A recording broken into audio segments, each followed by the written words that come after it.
Hello and welcome, dear students, to another class on reading fiction.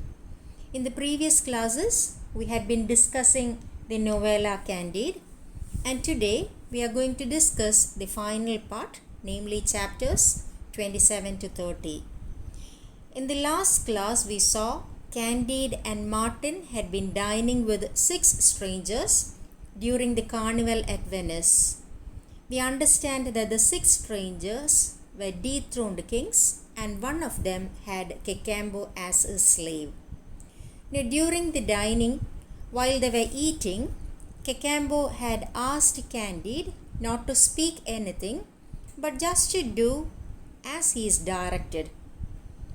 Cacambo seeks the permission from the captain of the ship in which he is to travel to take Candide and Martin also along to Constantinople.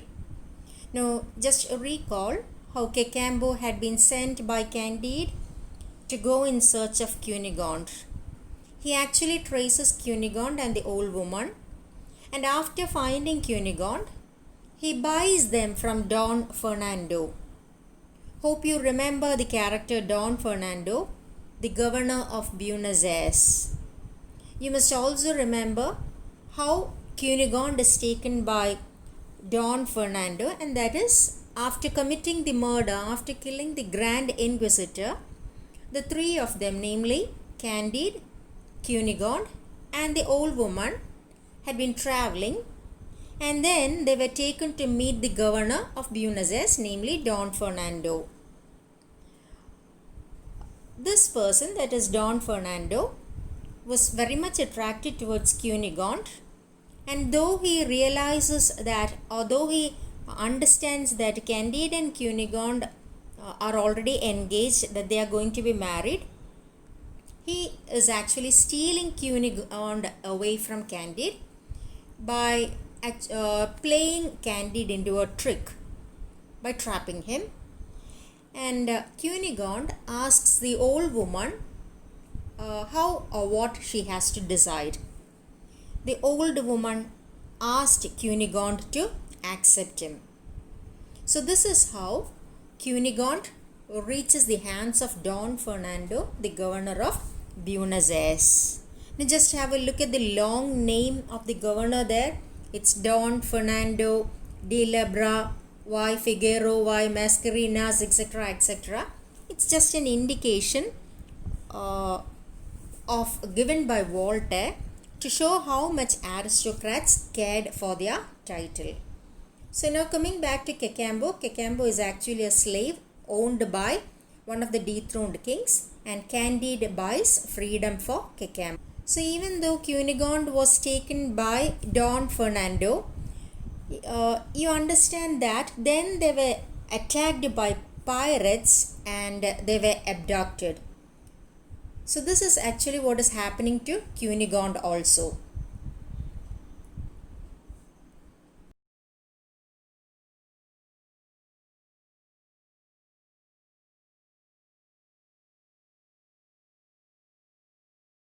So this is how Cacambo is separated from Cunegonde and old woman, and as already we know, Candide is somewhere else.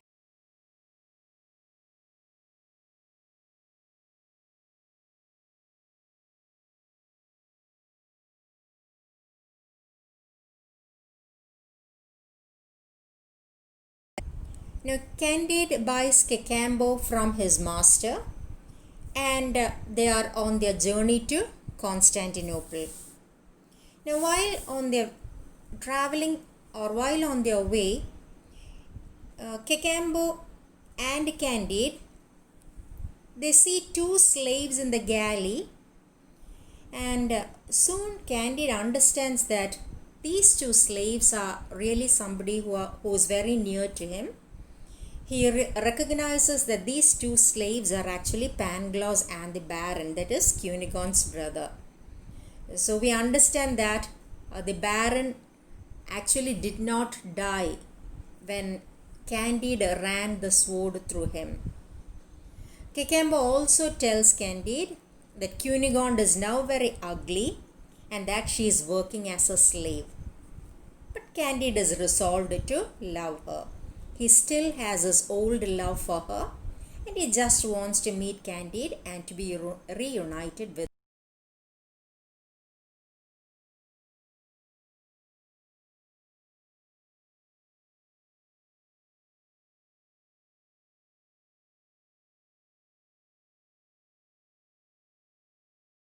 So in the vessel, in the ship, the Baron and Pangloss narrate their stories. So we know Pangloss was to be hanged, and the Baron had been killed already by Candide.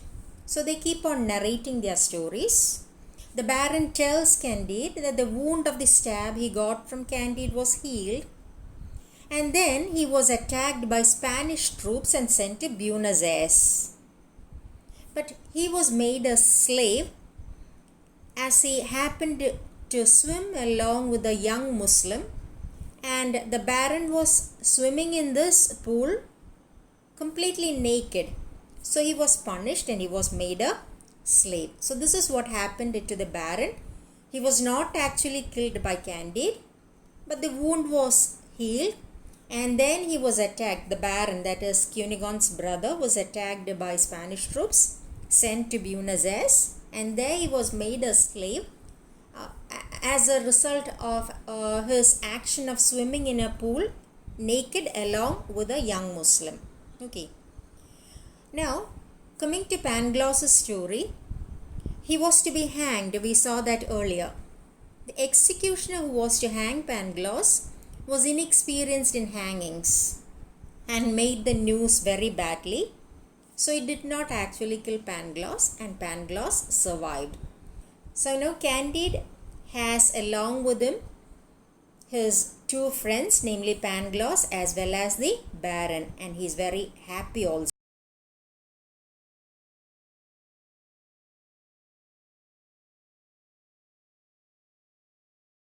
As we come to chapter 29, we see how Candide is reunited with Cunegonde and the old woman. So they travel in the ship and they come to the shores of the Sea of Marmara at the house of the Prince of Transylvania. So now we have the characters, namely Candide, Cacambo, Pangloss, the Baron as well as Martin. They landed on the shores of the Sea of Marmara at the house of the Prince of Transylvania. And there they happened to see the old woman and Candide working very hard. Immediately, Candide purchases the old woman and Cunegonde and also a small farm. Cunegonde reminds Candide of his promise to marry her. But by now she has become very ugly. And though Candide is horrified by her ugliness, he is going to marry her. But then there is a strange twist of events, a strange turn, as the Baron again declares that he will not permit her sister to marry beneath her rank. So once again, the Baron is telling Candide that he will not permit his sister to marry somebody who is beneath their rank. Now this was the reason as to why Candide had attempted to kill him earlier, and luckily he escaped. And now again, just remember that Candide actually buys freedom for the Baron. And now the Baron again keeps on or sticks on to his position, saying that he is not going to allow his sister to marry beneath her rank.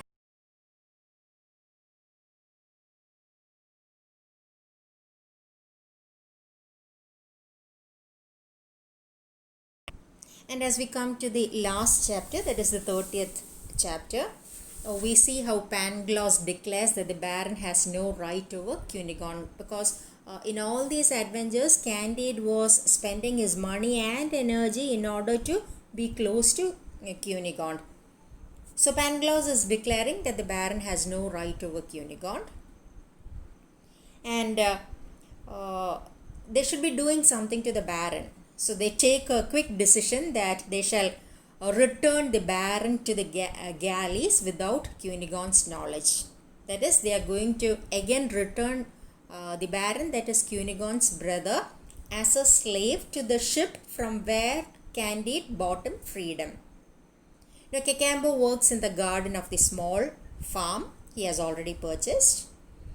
Pangloss is very unhappy because he is a very learned man and he cannot join the university as a great figure. So he is very unhappy there. This is a man who believed that this is the best of all possible worlds, and he is a bit unhappy there. And we find the arrival of two more characters there at the farm, that is Paquette and Giroflee. Remember the maid of Cunegonde's mother, Paquette, who gave Pangloss the disease syphilis, and the monk Giroflee. They arrive at the farm after spending all the money. I hope you will remember how Candide met them and gave them some money. And they are also rather unhappy. So we find Pangloss is unhappy, then Paquette and Giroflee arriving at Candide's farm, and they are also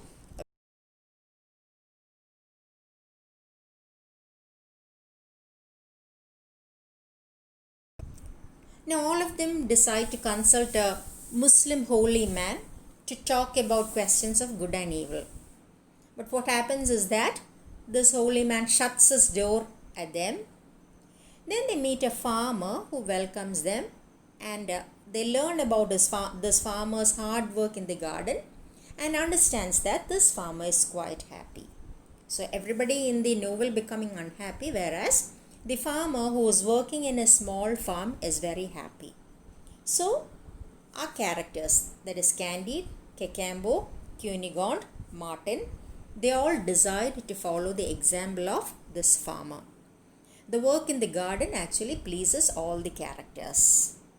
And Pangloss still asserts that this is the best of all possible worlds. And Candide gives the closing comment to the novella by saying that we must cultivate our garden.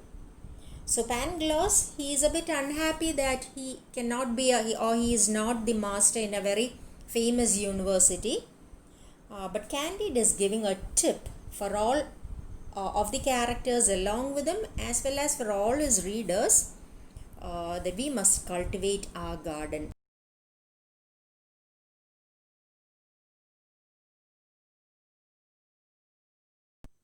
Now we must again examine what exactly is Voltaire saying through all these incidents. In the previous chapters also we tried to analyze Voltaire's comments that are being built into the chapters. Now regarding the coming back of Pangloss and the Baron, we find that Pangloss is representing human folly and the Baron is representing human arrogance. And several times we find that or we believe that Pangloss is dead, and we also witnessed the death like situation of the Baron, but they are coming back again and again. And through this coming back of these characters several times, Voltaire seems to be saying that neither ever really dies. It's an indication that human folly and human arrogance will remain in this world as long as mankind is alive, or as long as man is alive. So you can't wipe out human folly and human arrogance as long as man is here. Then coming to Candide's last sentence, but we must cultivate our garden. That's the work in the garden, which indicates that practical action is the only solution. Voltaire indicates practical action as the only solution to the problems of human suffering. You can keep on discussing about good and evil, and these will make you only all the more unhappy. It is in this occasion that Voltaire is suggesting that you need to act. And therefore Candide says we must cultivate our garden. So there is an indication of practical action. But we must also understand that the characters in the story find happiness. But outside their community, misery still continues. So obviously it happens. So in the community of Candide, Cacambo, Martin, Cunegonde and the old woman, they can create their happiness. But outside their world, misery is still continuing.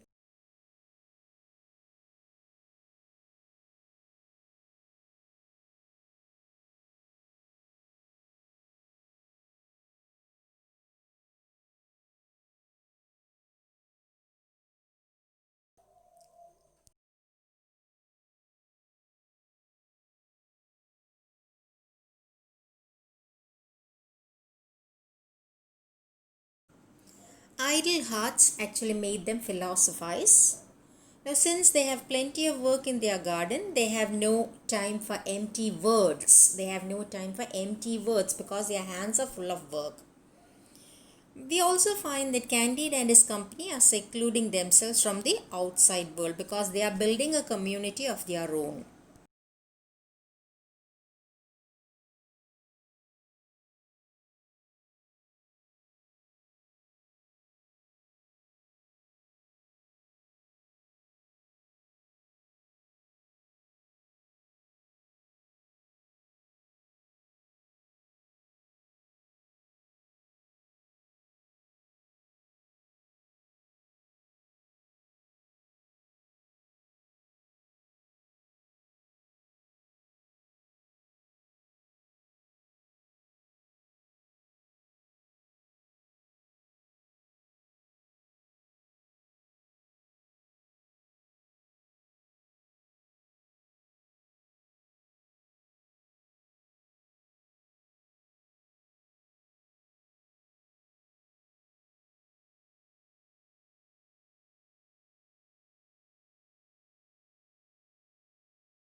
We also find that throughout the novella, Voltaire is criticizing the countless belief systems and he is also suggesting practical action.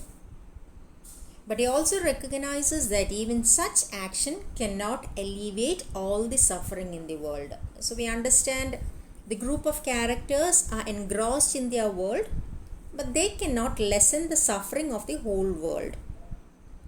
And Voltaire is not suggesting a complete retreat, but this suggestion is very important.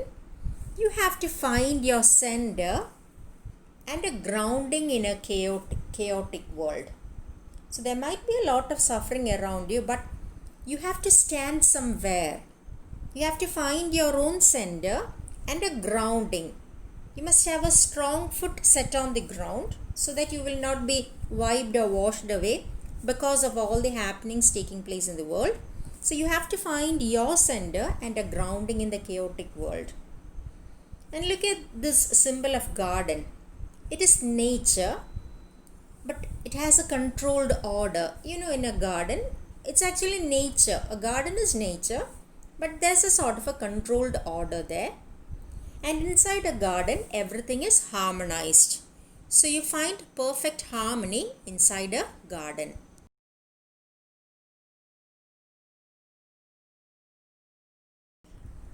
So garden is natural and perfect order, or you witness harmony in garden.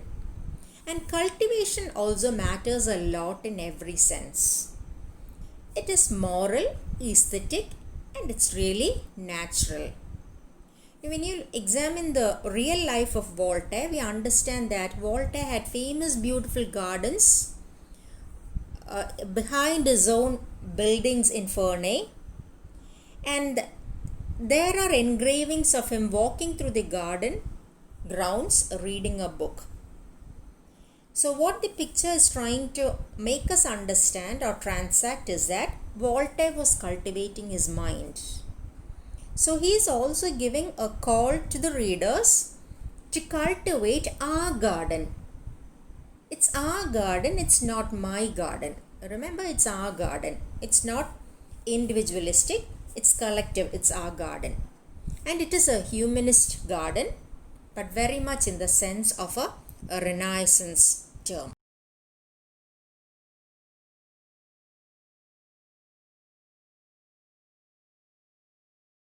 We also need to discuss one question, that is, Candide was actually selecting Turkey as the place where he is going to settle, purchase a garden and begin his cultivation there. Now, why is Candide selecting Turkey as a place where he can ground himself, as a place where he can find his own center, as a place where he can settle? Now, why is Candide opting for Turkey? Turkish location is the borderline space between Europe and the non-European world. Turkey had been for centuries the flashpoint of conflict between Muslim world and the Christian world, the Ottoman world and the West.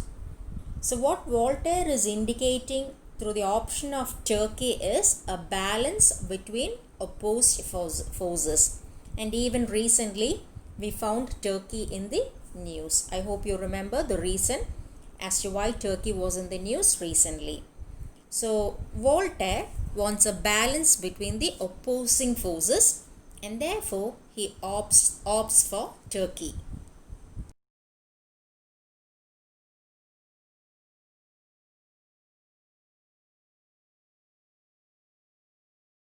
Now there is also an echo of Leibniz's notion of harmony. The term pre-established harmony was used by Leibniz. Candide was thrown out of Thunderton Rock and then he comes back to a garden, his garden of Eden that he must cultivate. So remember, he is being thrown out from a place which he really believed was the best of all possible worlds, and then he comes to a farm where he has to cultivate his own garden. So there is a sort of homecoming, and this homecoming, the sense of homecoming, you can see in great epics like the Epic of Gilgamesh or even in the Odyssey. So this sense of homecoming, the sense of some sort of harmony, this sense of practical action, this sense of cultivating our mind as well as cultivating our garden is what is being indicated by Voltaire. Okay.